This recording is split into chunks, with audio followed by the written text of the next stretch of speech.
Hello everyone, स्वागत है आपका मेरे channel excellence in education world पर। चरित्र किसे कहते हैं? चरित्र इच्छा शक्ति का परिणाम है। संकल्प शक्ति चरित्र का गत्यात्मक यानी क्रियात्मक रूप है। चरित्र का स्थायी भावों एवं संकल्प शक्ति से घनिष्ठ संबंध है। चारित्रिक विकास के लिए अच्छे स्थायी भावों का विकास करना तथा संकल्प शक्ति को दृढ़ करना आवश्यक है। इस संबंध में बहुत सारे विद्वानों ने अलग अलग मत प्रकट किए हैं। चरित्र पूर्ण रूप में प्रशिक्षित इच्छा शक्ति है। जिस ओर ले जाया जाएगा जिसको वहीं पहुंचेगा वो। चरित्र में संकल्प शक्ति, इच्छा शक्ति, स्थायी भाव, आदतें सम्मिलित होती है। चरित्र को मनोवैज्ञानिक ढंग से इस प्रकार से परिभाषित किया जा सकता है। चरित्र स्थायी भावों का संगठन है। व्यक्तित्व के उन पहलुओं का औसतन मान होता है जिन्हें नैतिक नियमों के अंतर्गत समझा जाता है। चरित्र अर्जित प्रवृत्तियों का पूर्ण योग है। यह एक मानसिक रचना है जो स्थायी और स्थिर रहती है एवं सदा व्यवहार को प्रभावित करती है। चरित्र निर्माण की प्रक्रिया में इच्छा शक्ति, मूल प्रवृत्ति, संवेग, स्थायी भाव एवं आदतों का महत्वपूर्ण स्थान रहता है।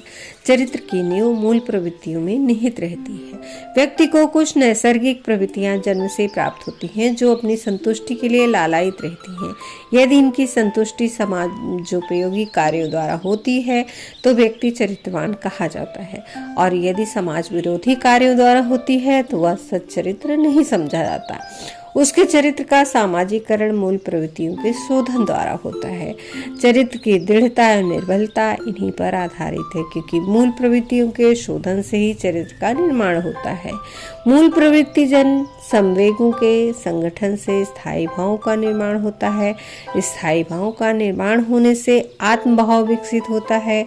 आत्मभाव से असंबद्ध आदर्शात्मक प्रवृत्तियां प्राकृतिक आवेगों पर नियंत्रण रखती हैं, जो कि नैतिक आचरण एवं व्यवहार के लिए अनिवार्य होता है।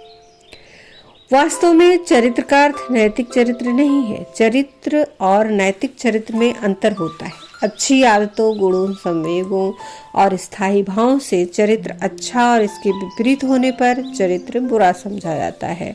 प्राय चरित्र का आशय नैतिक आदर्शों से होता है। नैतिक दृष्टि से चरित्र का तात्पर्य अच्छे अर्थों में लिया जाता है। जो आचरण समाज द्वारा मान्य हो तथा किसी द्वारा प्रतिबंधित न हो उसे शुद्धाचरण या चरित्र कहा जाएगा। चरित्र का अर्थ आंतरिक दृढ़ता और व्यक्तित्व की एकता। आंतरिक दृढ़ता के कारण व्यक्ति अपने आदर्शों और सिद्धांतों के अनुरूप कार्य करता है, किंतु उसके आदर्श और सिद्धांत नैतिक भी हो सकते हैं और अनैतिक भी। अतः चरित्र को नैतिक होना चाहिए। चरित्र नैतिक हो इसका अर्थ है कि व्यक्ति को उन सिद्धांतों के अनुरूप कार्य करना चाहिए जिनसे उनमें सर्वोत्तम व्यक्तित्व का विकास हो। इस प्रकार अच्छे चरित्र में सदाचार और उत्तम नैतिकता का होना आवश्यक है। सदाचार का संबंध सामाजिक भावना से होता है और नैतिकता के अंतर्गत सत्यता, सहिष्णुता, परोपकार, सहयोग, संयम, नियम आदि आते हैं। व्यक्ति नैतिक चरित्र का प्रयोग समाज के कल्याण के लिए कर सकता है। जिस व्यक्ति में नैतिक चरित्र नहीं होता वह समाज के लिए हानिकारक सिद्ध हो सकता है। नैतिक चरित्र के निर्माण के लिए व्यक्ति को अपने आत्म को आदर्श आत्म बनाना होगा। जो व्यक्ति आदर्श आत्म बनाना चाहता है वह पहले अपने नैतिक गुणों के प्रति स्थायी भाव का निर्माण करता है। स्थायी भाव संवेगों के संगठन से बनते हैं। जिस व्यक्ति में मूल प्रवृत्त्यात्मक संवेग सुसंगठित और नैतिक गुणों के स्थायी भाव अधिक होते हैं उसका चरित्र उतना ही दृढ़ होता है। इस प्रकार आदर्श आत्म कई नैतिक गुणों का संग्रह या पुंज है। नैतिक विचारों के प्रति जो स्थायी भाव बनते हैं उन्हीं के आधार पर आदर्शात्म का निर्माण होता है। आदर्शात्म के बन जाने पर व्यक्ति अपने गुणों और विचारों को अन्य महान व्यक्तियों के आदर्श गुणों से संबंधित करने का प्रयत्न करने लगता है और उनके आदर्शपूर्ण आचरण को अपनाने की चेष्टा करता है। इस आदर्श स्थायी भाव द्वारा यह अपने आत्मसम्मान या स्वाभिमान के स्थायी भाव को नियंत्रित करता है। इस प्रकार चरित्र हमारे आत्म का संगठित रूप है जिसमें मूल प्रवृत्तियां स्थायी भाव में और स्थायी भाव प्रमुख स्थायी भाव के अधीन व्यवस्थित एवं सुसंगठित हो जाते हैं।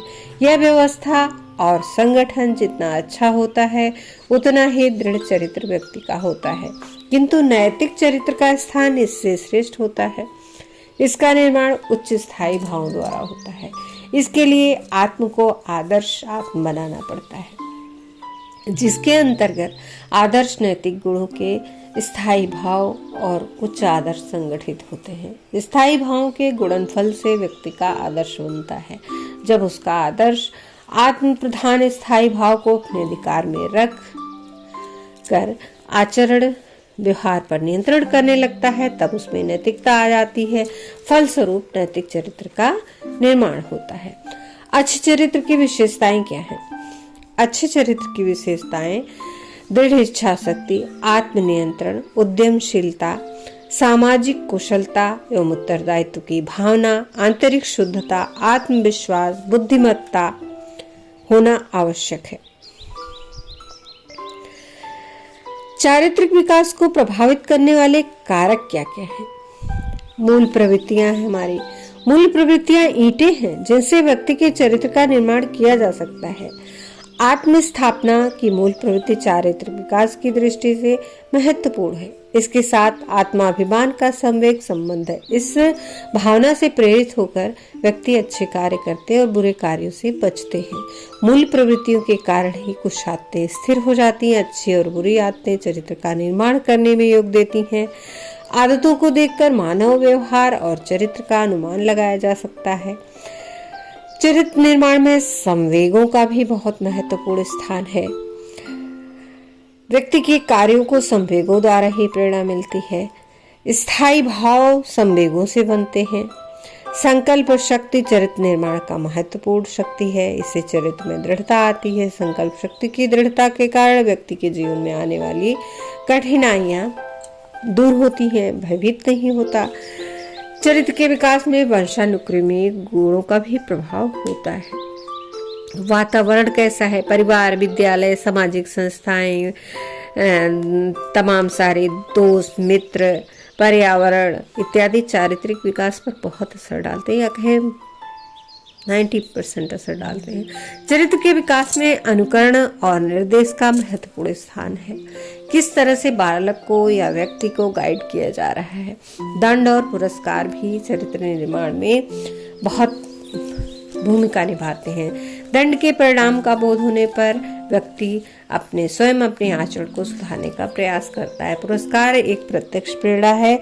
इससे आत्मगौरव की प्रवृत्ति का विकास होता है। इससे व्यक्ति अपनी मर्यादा और प्रतिष्ठा के प्रति सचेत रहते हैं और आचरण व्यवहार पर नियंत्रण रखने का प्रयत्न करते हैं। चारित्रिक विकास में शिक्षा की क्या भूमिका हो सकती है? अधिकांशतः शिक्षा शास्त्रियों, दार्शनिकों ने शिक्षा का मुख्य उद्देश्य चरित्र निर्माण को ही माना है। राधा कृष्णन ने कहा था, भारत सहित समस्त विश्व के कष्टों का कारण यह है कि शिक्षा का संबंध नैतिक और आध्यात्मिक मूल्यों की प्राप्ति से न रहकर केवल मस्तिष्क के विकास तक रह गया है। इसी प्रकार महान शिक्षा शास्त्री हार्वर्ड का विचार है कि शिक्षा के एकमात्र एवं संपूर्ण कार्य का सार नैतिकता में निहित है। अभिभावकों, शिक्षकों और समाज को निम्नलिखित बातों पर जरूर ध्यान देना चाहिए। उपयुक्त पारिवारिक वातावरण हो, विद्यालय का अच्छा वातावरण हो, साथी संगत कैसी हो, मूल प्रवृत्तियों पर ध्यान देना चाहिए, अच्छी आदतों का निर्माण किया जाए, संवेगात्मक विकास पर ध्यान दिया जाए, स्थायी भावों का निर्माण किया जाए, आत्मसम्मान के स्थायी भावों का निर्माण किया जाए, नैतिकता का विकास किया जाए, दृढ़ संकल्प शक्ति का विकास किया जाए, बहुमुखी रुचियों का विकास किया जाए। सारांश यह है कि स्थायी भाव को एक अर्जित संस्कार कहा गया है। स्थायी भाव संवेगात्मक प्रवृत्तियों की एक संगठित अवस्था है जो किसी वस्तु, व्यक्ति और विचारों पर केंद्रित हो जाती है। चरित्र एक संकल्प शक्ति का परिणाम है। चरित्र स्थायी भाव का संगठन है। चरित्र निर्माण की प्रक्रिया में संकल्प शक्ति, मूल प्रवृत्तियों, संवेग, स्थायी भाव और आदतों का महत्वपूर्ण स्थान है। चरित्र और नैतिक चरित्र में अंतर होता है। नैतिक चरित्र का संबंध सदाचार, सामाजिक एवं नैतिक भावना से होता है। नैतिकता के अंतर्गत सत्यता, सहिष्णुता, परोपकार, सहयोग, संयम, नियम आदि आते हैं। और चरित्र को चारित्रिक विकास को प्रभावित करने वाले कारक हैं मूल प्रवृत्तियां, आदतें, संवेग, स्थायी भाव, इच्छा शक्ति, संकल्प शक्ति, वंशानुक्रम, वातावरण, सामान्य प्रवृत्ति। अगर आपने एक्सलेंस इन एजुकेशन को सब्सक्राइब नहीं किया है तो प्लीज़ सब्सक्राइब कर लें और साथ ही बेल आइकन प्रेस कर दें, जिससे आने वाले वीडियो की नोटिफिकेशन मिलती रहे। और वीडियो को अंत तक ज़रूर देखें और अपने बहुमूल्य सुझाव कमेंट बॉक्स में भी दें। बेल को ऑल पर जरूर करें। वीडियो को लाइक करें, ज़्यादा से ज़्यादा शेयर करें और अपने बहुमूल्य सुझाव कमेंट बॉक्स में अवश्य दें। धन्यवाद। नमस्कार।